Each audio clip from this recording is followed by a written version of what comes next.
O Grêmio conheceu o seu adversário das oitavas de final da Libertadores.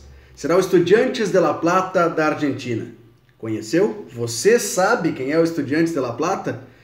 Tudo bem, não vai lembrar aqui que tem 3 títulos lá no final da década de 60, início dos anos 70, um título recentemente com Verón de capitão, lembrar da Batalha de La Plata, isso é história. Você sabe quem é o Estudiantes hoje e como ele joga? Bom, se não sabe, te liga no vídeo de hoje que é para isso que ele serve.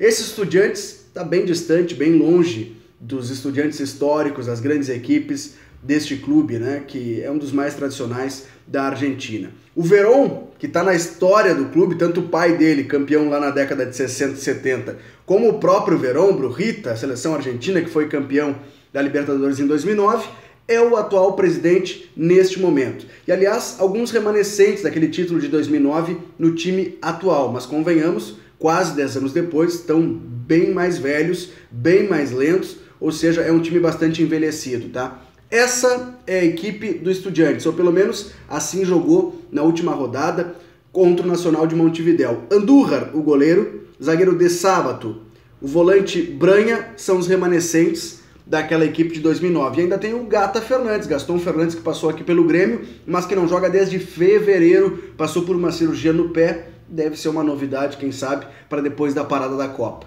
E eu digo que é um time bem diferente, bem distante da sua própria história, até tendo em vista a colocação desse time no Campeonato Argentino, né? 16º em 28 clubes que disputaram o Campeonato Argentino, o Estudiantes acabou em 16º. Alguém pode argumentar, bom, mas priorizaram a Libertadores, por isso não foi tão bem no Campeonato Argentino.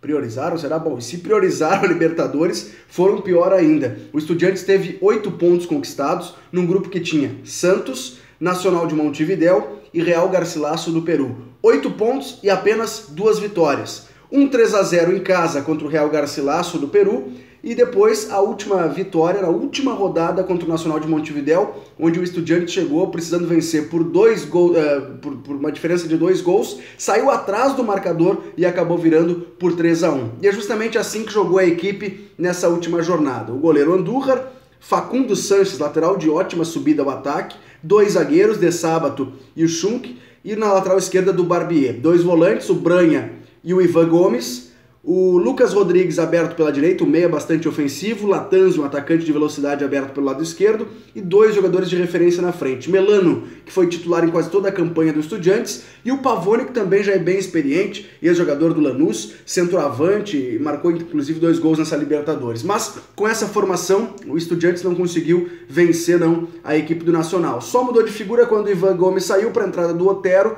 que é um atacante de muita mobilidade, esse sim é um dos destaques da equipe, atacante colombiano de velocidade, jovem, uma boa finalização de longa distância e que já marcou 2 gols nessa Libertadores da América. Então essa foi a formação num 4-4-2 utilizada na última rodada, mas nem sempre jogou assim o Estudiantes, aliás, variava, fora de casa costumava abrir mão de um dos atacantes e colocar um terceiro zagueiro, muitas vezes com linhas baixas, praticamente numa linha de 5 atrás, 4 no meio campo e somente um atacante lá na frente. Só que houve uma mudança. O técnico acabou sendo demitido no meio do caminho, que era o técnico do Godoy Cruz no ano passado, eliminado pelo Grêmio nas oitavas. Assumiu Leandro Benítez, que era um meio-campista daquele Estudiantes de 2009, que tinha como companheiro o Verón.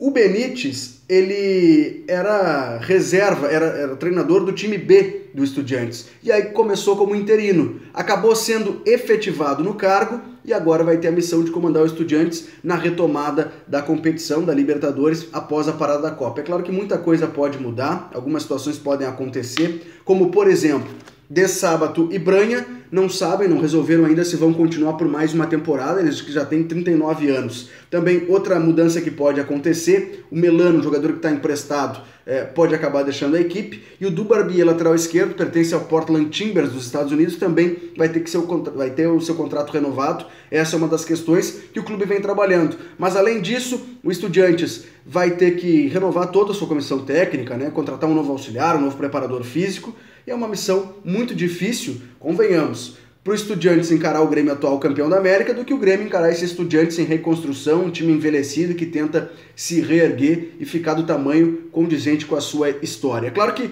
muita coisa pode acontecer até lá. Se o jogo fosse hoje, eu poderia dizer o seguinte: o Grêmio é muito favorito a passar de fase, passar as quartas de final. Como vai demorar praticamente um mês para essa partida acontecer, algumas mudanças podem acontecer também, então o Grêmio é favorito, sim, a passar as quartas de final. Eu posso dizer, os jogadores do Grêmio, os dirigentes e o treinador vão ter que trabalhar, pezinho no chão e enfrentar esses Estudiantes. Mas o Grêmio é mais time, sim senhor, que o Estudiantes, e esperamos que confirme isso dentro de campo. Agora, já se prepara o torcedor do Grêmio. O Estudiantes não deve ter vergonha de jogar retrancado, com um balão para frente, lançamentos, bola parada e contra-ataque.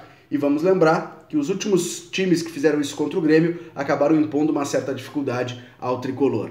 Tá certo, gente? A gente vai analisando, mais próximo do compromisso, mais próximo dos dois confrontos, a gente pode trazer de que forma o Estudiantes vem se preparando para esse duelo contra o Grêmio. Mas esse, por enquanto, é o time que o Grêmio vai encarar nas oitavas de final da Libertadores, tá certo? Um abraço!